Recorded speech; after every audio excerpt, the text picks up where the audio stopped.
Jada, I love you. G.I. Jane 2, can't wait to see it. All right?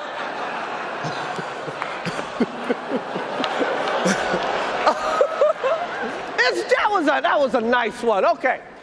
I'm out here. Richard. Oh, wow. Wow. Will Smith just smacked the shit out of me. Keep my wife's name out your fucking mouth. Wow, dude. Yes. It was a G.I. Jane joke. Keep my wife's name out your fucking mouth. I'm going to, okay? Okay. It's that time of year again, kids. Oscar nominations have come out, and there were really no surprises here. The movies you thought were going to get nominations got nominations, and the movies that should have gotten nominations were completely ignored. So do the Oscars really matter anymore? Did they ever matter in the first place? Join me, dear viewer, as I dive deep into the dumpster fire that is modern Hollywood. The Academy Awards, as they are officially known, really started as a way to have actors hang out with each other and get praise for their work from their peers. The Oscars began all the way back in 1929, but it would be another 24 years before they were broadcast for the first time in 1953. Over its almost century-long history, the Academy Awards has had some good years and some bad years. The French Connection had some stiff competition in 1971, for example. It was up against A Clockwork Orange, Fiddler on the Roof, and The Last Picture Show, which were all phenomenal films. Then there were years like 2014 with some offbeat films that really didn't stand the test of time. While they're pretty decent movies, you can't say American Sniper, Boyhood, and The Theory of Everything provided any meaningful competition for Birdman, which itself was okay, not great. But the most egregious years were those that completely snubbed truly amazing films. A year like 1994, for example, was one of the greatest years in human history when it came to pop culture. 1994 was a year that gave us Donkey Kong Country, Earthbound, Final Fantasy VI, True Lies, Leon the Professional, Time Cop, Drop Zone, and Speed, just to name a few big hits. And I won't even get into how good music was that year. 1994 was really the year humanity achieved perfection. Suffice it to say, the 1994 Academy Awards completely failed to capture the sheer excellence of movies released that year. I'm talking, of course, about the biggest Oscar snub of all time. Now, don't get me wrong, Forrest Gump is surely a decent flick. No one disputes that.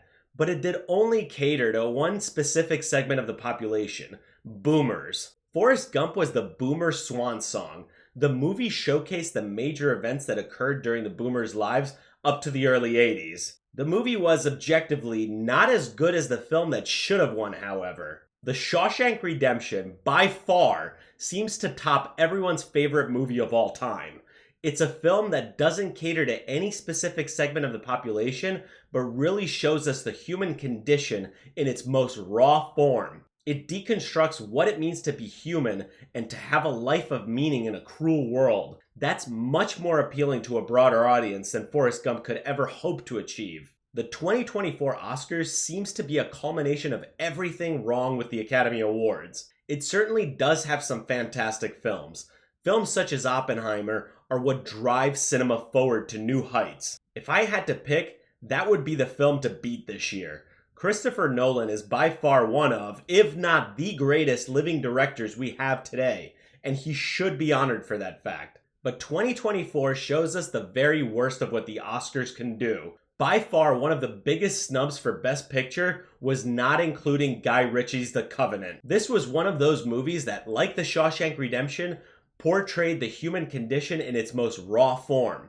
Yet it flew completely under the radar and now snubbed from the biggest accolade. Likewise, a film like The Boys in the Boat was brought to life by a very talented director in George Clooney. I'm not saying Clooney deserves Best Director over Christopher Nolan, but he at least needed to be acknowledged for making one of the best films of 2023. Some nominations were downright laughable. Are you telling me a massive box office flop like Elemental deserves a nomination over Seth Rogen's Ninja Turtles movie? Get the fuck out of here. Across the Spider-Verse was rightly nominated alongside Miyazaki's The Boy and the Heron.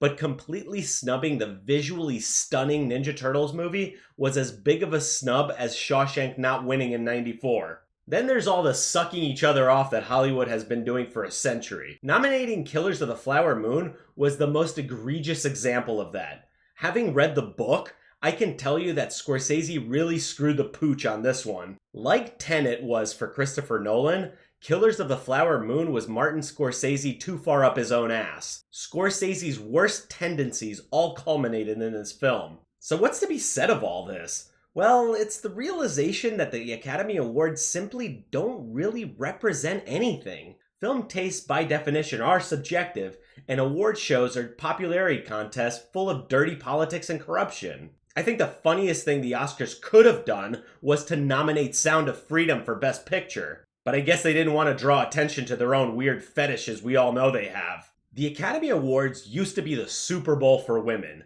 but since the dark age of cinema, the awards have really lost their relevance. I know movies like The Covenant, Sound of Freedom, How to Blow Up a Pipeline, The Boys in the Boat, Anyone But You, and Mutant Mayhem are good, but they'll never get the sort of recognition they deserve when a place like Hollywood is so rotten. I wouldn't be too surprised if another awards show, perhaps right here on YouTube, overtook the Oscars in popularity before long. And no amount of bitch-slapping Chris Rock will drive viewers back. Although only time will tell. But what do you guys think of all this? Do you think 2024 provided way more snubs than other years?